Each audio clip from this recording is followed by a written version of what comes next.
Ya, apa kabar Sis? Oke, ya oke. Yuk, ini Mbak Intan ya? Oke. Iya, Kita halo. periksa ya, yuk langsung sana, yuk silakan.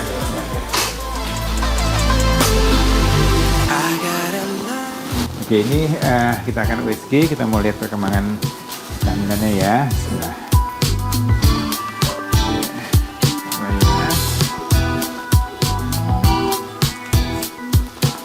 Ya, ini adalah cairan kandung kemih. Yang hitam ini adalah cairan ketubang. Ya. Oke, dok. Kemudian yang putih ini yang terlihat berdenyut, ini adalah detak jantung bayinya. Ya, jadi kalau kita lihatkan ini, coba kita dengarkan detak jantungnya. Kita dengarkan detak jantungnya. Nah, tuh udah kelihatan bagus tuh. Wis, bagus detak jantungnya normal. Normalnya dari mana, dok? Ya, itu frekuensinya teratur. Oh, oke. Ya, dia cukup kuat. Ya, kan. Ini untuk kehamilan 2 bulan, ya kita harus detak jantung ini sesuatu yang untuk menentukan apakah kehamilan ini berkembang baik, hidup atau tidak. Ya, jadi kalau untuk hari ini bayi ibu baik ya, jadi ini.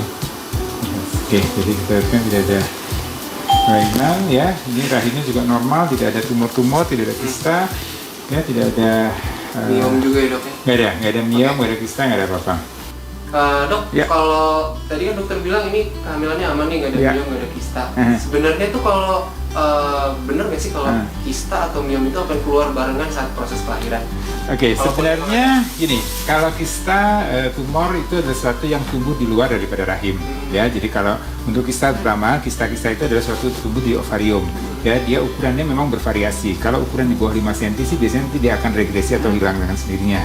Tapi kalau kistanya besar di atas 5 cm, kita mesti monitor nih selama masa kehamilan, ya. Jadi takutnya dia akan bertambah besar, kemudian dia akan istilahnya terpuntir. Kalau dia terpuntir biasanya akan sakit luar biasa saat hamil, ya. Oh, saat kehamilan ya? Saat hamilnya. Oke, tapi untuk yang ditanyakan tadi Bapak, apakah dia akan keluar secara proses persalinan? Tidak.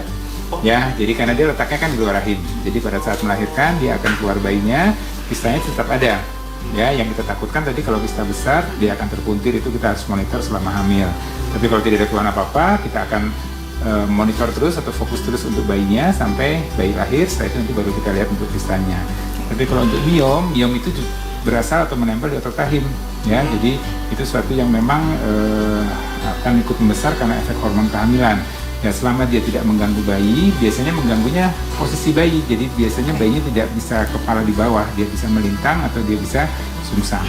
Ya, jadi pemirsa, kalau misalnya pemirsa hamil kemudian dinyatakan ada tumor, ada kista, ada miom, nggak usah khawatir, itu sesuatu yang memang tidak mengganggu bayi, tidak mengganggu ya tumbuh kembang janin, tidak mengganggu proses persalinan. Jadi tetap masih ada harapan untuk lahir normal, ya. Tidak harus selalu pasien dengan kista dan miom itu harus operasi, tidak, ya. Untuk operasinya, untuk pengangkatannya pun tergantung. Artinya kita hanya menyiapkan, artinya kalau memungkinkan kita lakukan pengangkatan kista dan miomnya, kalau tidak memungkinkan kita utamakan lahirkan bayinya dulu. Oh gitu, dok. Berarti kalau tadi dokter bilang sehat, nih kira-kira mendukung nggak sih, dok, kalau saya dan istri melakukan perjalanan naik pesawat? Ya, untuk perjalanan, ini suka jalan-jalan ya. Iya Oke. sih. Ya, juga pemirsa juga yang sedang hamil kemudian mau bepergian atau terpaksa harus bepergian saat hamil, ya. Biasanya kita melihat di umur kehamilan di mana sudah cukup kuat dan tidak ada risiko untuk kehamilan tersebut. Itu mulai kehamilan 12 minggu, ya 3 bulan, sampai kehamilan 8 bulan.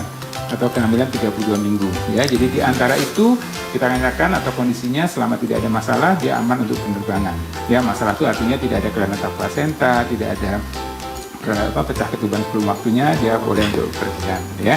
Cuman tadi catatannya, ya, kalau mau pergian, ya pemirsa, ya, intinya jangan terlalu capek, ya. Kemudian usahakan berpergian itu dalam kondisi yang nyaman, ya. Kemudian ya selama berpergian itu jangan angkat-angkat berat, jangan terlalu heboh lah ya. Oke, jadi tetap aman untuk bepergian, tetap bisa untuk menikmati masa kehamilan ini dengan bepergian atau berjalan-jalan.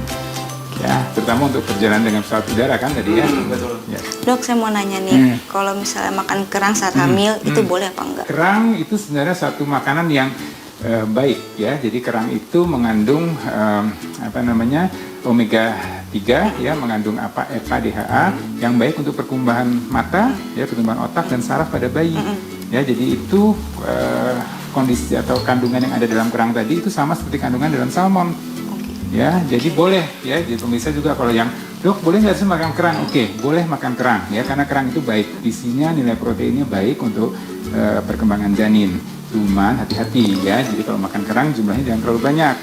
Ya, secukupnya aja lah, sekedar untuk penasaran atau meningkatkan keinginan untuk makan. Kemudian juga perhatikan juga adalah kerang itu berasal dari perairan atau dari laut yang memang kita yakin dia bersih. Artinya tidak tercemar dengan logam-logam berat, tidak tercemar dengan merkuri dan segala macam. Jadi ya gampangnya gini, kalau kita makan kerang nih, taste aja, kalau di lidah kita terasa ada rasa metal, ya rasa kayak rasa besi, rasa logam. Nah, sebaiknya jangan dimakan deh, jangan terusin. Ya, tapi kalau kerangnya terasa segar, terasa enak, oke, itu boleh. Ya, jadi itu nggak apa-apa makan kerang ya. Ya, variasikan, nggak tiap hari juga makan kerang ya. Jadi buat pemirsa ya, kalau pengen makan kerang is oke ya, tapi pastikan bahwa dalam jumlah yang cukup dan juga kerangnya berasal dari perairan atau dari laut yang memang bersih airnya. Oke, ya, oke. Mudah-mudahan sih kehamilan ini bisa berjalan baik ya. Sampai nanti ini perkiraan lahirnya sih kalau bayi Intan sekitar di bulan September. Ya, di akhir September, 30 September kalau kita lihat dari perhitungan secara tanggal mens lahirnya. Ya, jadi ya sekarang sudah masuk kehamilan 2 bulan. Ya, nanti kalau mau jalan-jalan bulan depan deh. Ya, kalau habis ini mau pulang makan kerang boleh ya, makan kerang ya. Dari kerang yang yang memang baik, yang memang sehat ya. Seafood yang lain juga boleh ya, sebagai kerang makan udang, kepiting ya. Oke, kalau Dok makan kepiting nggak boleh orang hamil, boleh makan kepiting ya, tapi untuk proteinnya, karena dia protein pada kepiting itu cukup bagus ya. Untuk kista, untuk miom nggak usah dikhawatirkan, nggak ada apa-apa ya. Artinya untuk kehamilan saat ini kita lihatkan kehamilan baik tanpa adanya masalah kista maupun miom ya. Tetap makan yang bagus ya, istirahat yang cukup ya, kemudian aktivitas juga senyamannya aja. Yes, oke. Iya deh, sehat terus ya kalau gitu ya. Oke, ya, oke, ya. Terima kasih.